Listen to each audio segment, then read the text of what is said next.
Oke, teman-teman semua, selamat datang di bimbingan dan konseling. Ini logo konseling ya, kemudian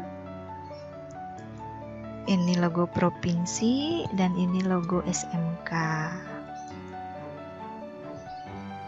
Hai, apa kabar semuanya? Semoga kalian dalam keadaan sehat ya.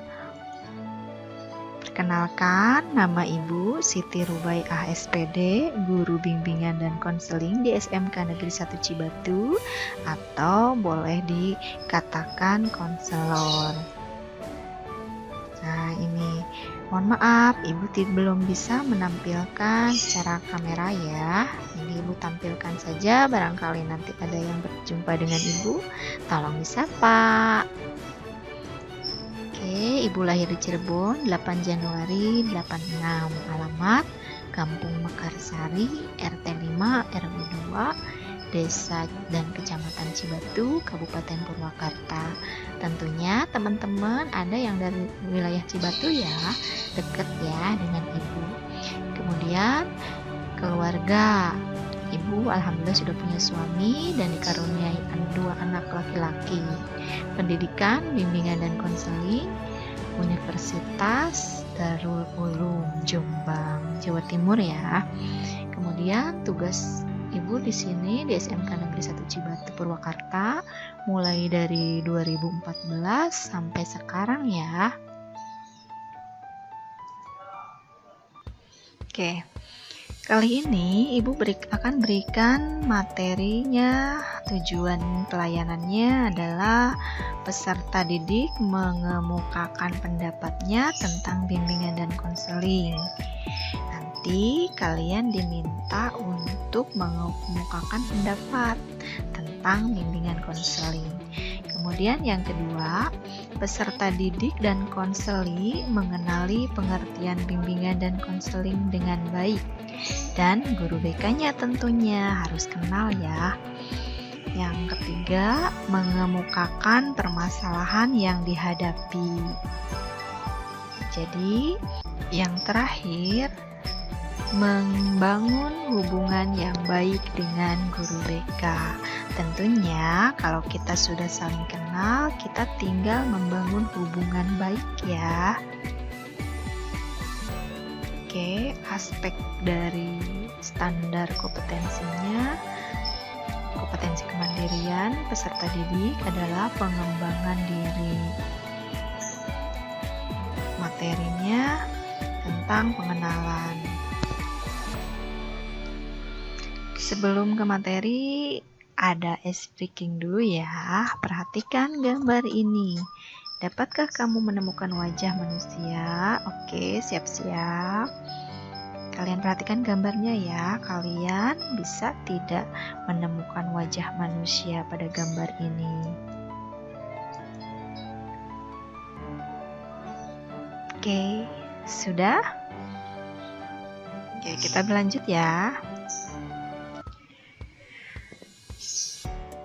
Di sini ada pengertian dari bimbingan dan konseling menurut Permendikbud nomor 111 tahun 2014 pasal 1 ayat 1. Apa sih pengertian bimbingan konseling? Bimbingan dan konseling adalah upaya sistematis, objektif, logis, dan berkelanjutan, serta terprogram yang dilakukan oleh konselor atau guru bimbingan dan konseling untuk memfasilitasi perkembangan peserta didik atau konseli untuk mencapai kemandirian dalam kehidupannya. Itu pengertiannya ya. Kemudian berikutnya di sini ada layanan dasar, layanan peminatan dan rencana individual, kemudian layanan responsif dan layanan dukungan sistem. Semuanya itu adalah komponen layanan. Oke, di layanan juga kita punya strateginya. Apa sajakah strategi dari layanan tersebut?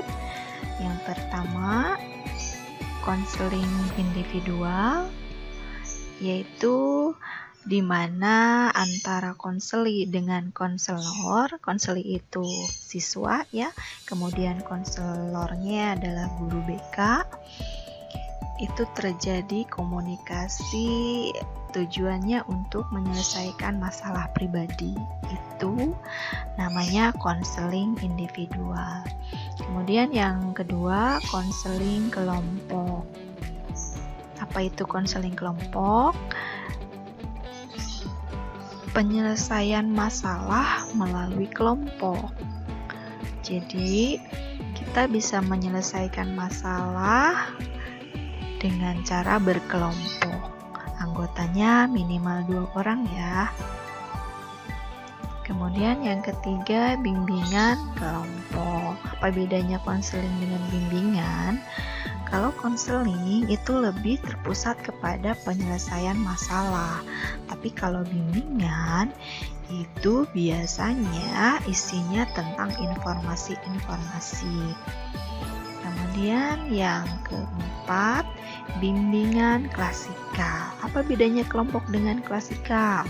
Kalau kelompok itu tadi seperti yang sudah Ibu jelaskan tadi, kalau kelompok minimal ada 2 orang yang ikut bimbingan. Tapi kalau untuk klasikal itu biasanya kapasitasnya banyak dan ini terjadi di kelas ya. Dan itu klasikal. Tapi kalau kelompok kita bisa memilih tempat dimanapun tempatnya sesuai dengan kesepakatan dari kelompok tersebut. Kemudian yang kelima, bimbingan kelas besar atau lintas kelas. Ini bimbingan yang dilakukan oleh banyak kelas, tidak hanya satu kelas. Jadi kalau bimbingan kelompok itu dilakukan secara kelompok, kapasitasnya lebih kecil dibanding kelas, dan kalau bimbingan kelas besar, ini kapasitasnya lebih besar dari bimbingan kelas gitu ya. Kemudian yang keenam, konsultasi. Sudah tahu ya, konsultasi. Kemudian yang ketujuh, kolaborasi. Nah, ini kolaborasi ini kita bisa kolaborasikan dengan pihak yang terkait. Kemudian yang kedelapan, alih tangan kasus. Nah, apa sih alih tangan kasus? Yaitu kasus-kasus, misalnya kasus yang awalnya ditangani oleh hanya wali kelas, kemudian dialihkan ke guru BK, atau yang awalnya dari guru BK bisa dialihkan oleh kesiswaan, atau yang lebih besar lagi, yang awalnya masalahnya dari sekolah itu bisa dialih tangan kasuskan ke kepolisian. Itu namanya alih tangan kasus ya. Yang kesembilan, kunjungan rumah. Nanti ada beberapa siswa yang memang dikunjungi oleh gurunya, entah itu dikunjungi oleh wali kelas atau dikunjungi oleh guru BK-nya. Untuk apa? Untuk memastikan keadaan siswanya.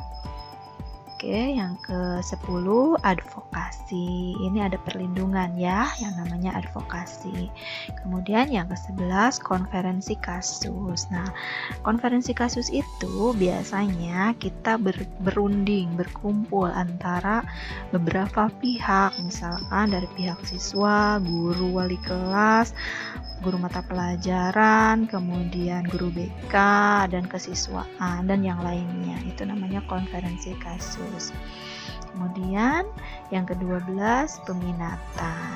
Kebetulan kalau di SMK kita sudah peminatan sebetulnya ya, karena kalian di sini sudah sudah dijuruskan ya.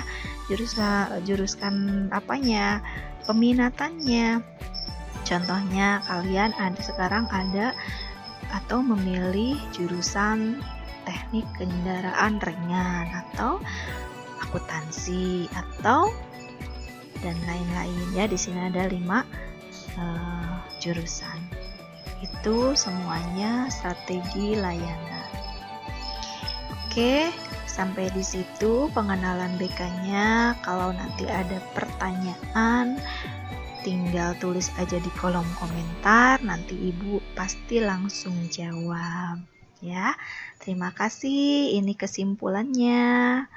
Jadi, bimbingan dan konseling membantu siswa menggali potensinya dan membantu siswa untuk dapat menyelesaikan masalah yang dihadapinya. Oke, sampai di sini perjumpaan kita. Terima kasih banyak telah menyaksikan dan menyimak. Ditunggu di kolom komentar ya, teman-teman. Terima kasih. Wassalamualaikum warahmatullahi wabarakatuh.